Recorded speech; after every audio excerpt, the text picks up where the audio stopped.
এখন আমরা যদি বিশ্বাস করি যে আল্লাহর পক্ষ থেকে কোরআন নাজিল হয়েছে, তাহলে এটা তো মেনে নিতেই হবে যে কোরআনে যা আছে সব সত্য, তাই তো? আল্লাহ পাক কি মিথ্যা বলতে পারেন? নাউযুবিল্লাহ।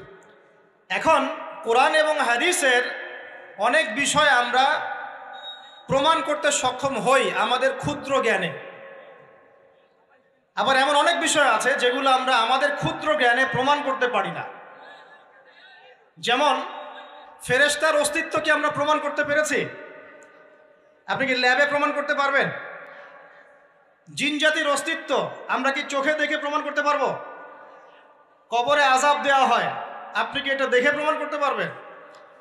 রূহ বা আত্মা বলে কিছু আছে আমাদের দেহের মধ্যে, এটা কি আপনি প্রমাণ করতে পেরেছেন?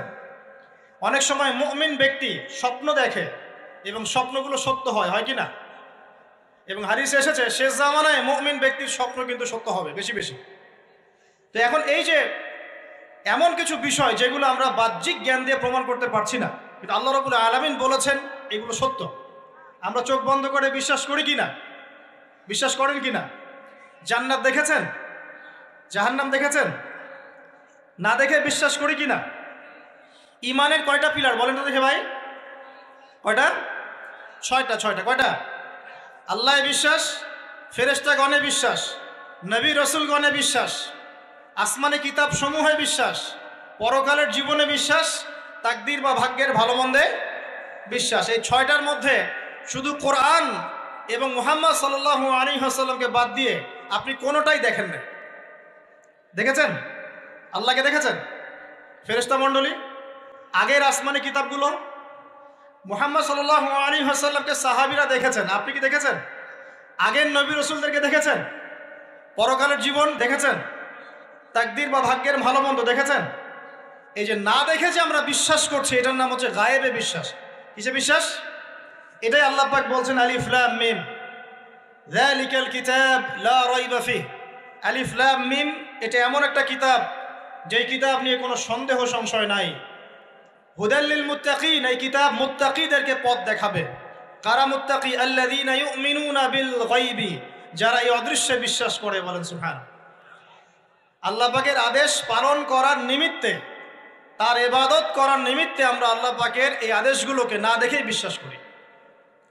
এখন কিছু মানুষ বলতে পারে তাহলে এগুলোর বৈজ্ঞানিক ব্যাখ্যা কি? উত্তর হচ্ছে এই যে কোরআন এবং হাদিসের সব কিছুকে বৈজ্ঞানিক ব্যাখ্যার মানদণ্ডে উত্তীর্ণ হয়ে আসতে হবে জরুরি না এটা। কারণ বিজ্ঞানের অনুসিদ্ধান্তগুলো সময়ে সময়ে বদলে যায়। আল্লাহ রাব্বুল আলামিনের বিধান কখনো বদলাবে না ইনশাআল্লাহ। কথা কি বুঝতে পারছেন? আর আল্লাহ রাব্বুল আলামিন আমাদেরকে অসীম জ্ঞান দিয়ে সৃষ্টি করেন নাই, ক্ষুদ্র জ্ঞান দিয়ে সৃষ্টি করেছে। আমরা আমাদের ক্ষুদ্র জ্ঞানে এতটুকু প্রমাণ করতে পারবো না। ভালো করে বোঝেন, আমরা আমাদের ক্ষুদ্র জ্ঞানে এতটুকু প্রমাণ করতে পারবো না যে আগামীকাল আপনার সাথে কি ঘটবে। বলতে পারবেন? কেউ পারবে? তো যে মানুষ তার সাথে আগামীকাল কি ঘটবে সেটাই বলতে পারছে না, সেই মানুষ কি আল্লাহ রাব্বুল আলামিনের এই মহাবিশ্বের অসীম জ্ঞানের অতল তলে ডুব দিতে পারবে? আমি বলছিলাম ইমানের 6 পিলার কি আপনি চোখে দেখেছেন? তারপরে বিশ্বাস করি কিনা ভাই? আচ্ছা, এখন আমরা এই জায়গায় ছিলাম যে আল্লাহ পাকের জ্ঞানটা অসীম। আল্লাহ পাকের জ্ঞান কি ভাই? আমি অসীমের একটা উদাহরণ দিয়ে বোঝাচ্ছি। মনে করেন এখানে আমরা যারা উপস্থিত আছি, আমরা সবাই জান্নাতে চলে গেলাম, মনে করেন, আল্লাহ কবুল করুন। জান্নাতে যাওয়ার পরে কি সময় শেষ হয়ে যাবে, না সময় আরো চলতে থাকবে? আচ্ছা, জান্নাতে যাওয়ার পরে 1 কোটি, 2 কোটি, 5 কোটি, 10 কোটি, 100 কোটি বছর পর এই জান্নাতীরা কি করবে, কি খাবে, কোথায় ঘুরবে, কোথায় ফিরবে, আল্লাহ রাব্বুল আলামিন এখনই সেটা জানেন। আলহামদুলিল্লাহ, বলেন আল্লাহু আকবার। আল্লাহকে চিনি একটু, আল্লাহ পাক এখনই সেটা জানেন, এই মুহূর্তে জানেন। যদি এখানে কোনো ভাই থাকেন, ফর এক্সাম্পল অমুক ভাইয়ের নাম আব্দুল্লাহ, এই ভাই মনে করেন জান্নাতে যাবেন ইনশাআল্লাহ, কথার কথা বলছি, কথার কথা। এখন তিনি জান্নাতে যাওয়ার 100 কোটি বছর পরে কোন হুরের সাথে কোথায় ঘুরে বেড়াবেন আল্লাহ পাক এখনই তা জানেন। আল্লাহ পাককে চিনতে শিখুন। আবার আমাদের মধ্যে আল্লাহ না করুক কেউ যদি জাহান্নামে যায়, সে ব্যক্তি জাহান্নামে যাওয়ার কোটি কোটি বছর পর কি আযাব ভোগ করবে আল্লাহ পাক এখনই এই মুহূর্তে সেটা জানেন। আলহামদুলিল্লাহ। এবং আগেও জানতেন। আল্লাহ পাকের কোনো শুরু নাই, আল্লাহ পাকের কোনো শেষ নাই। আল্লাহ পাকের কোনো শুরু নাই, আল্লাহ পাকের কোনো শেষ নাই। এমন নয় যে আল্লাহ পাক আমাদেরকে সৃষ্টি করে সৃষ্টিকর্তা হয়েছেন, রিজিক দাতা হয়েছেন, পালনকর্তা হয়েছেন, এমন নয়। সৃষ্টি করার আগে থেকেই আল্লাহ পাক সৃষ্টিকর্তা, পালনকর্তা, রিজিক দাতা সবকিছুই ছিলেন। বলেন আল্লাহু আকবার। আল্লাহ পাক একজন, তার কোনো শরীক নাই। আল্লাহ রাব্বুল আলামিনের জ্ঞান অসীম।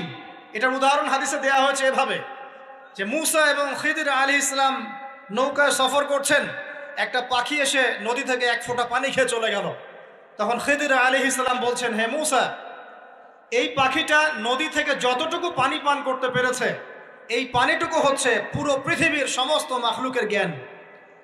আর এই পুরো নদীতে যত পানি আছে, এই সাগরে যত পানি আছে, এগুলো হলো আল্লাহ রাব্বুল আলামিনের জ্ঞান। আমি কি বুঝাতে পারছি ভাই? এখন সেই আল্লাহ রাব্বুল আলামিন যখন কোনো বিষয়কে সত্য বলবেন, সেটা সত্য কিনা?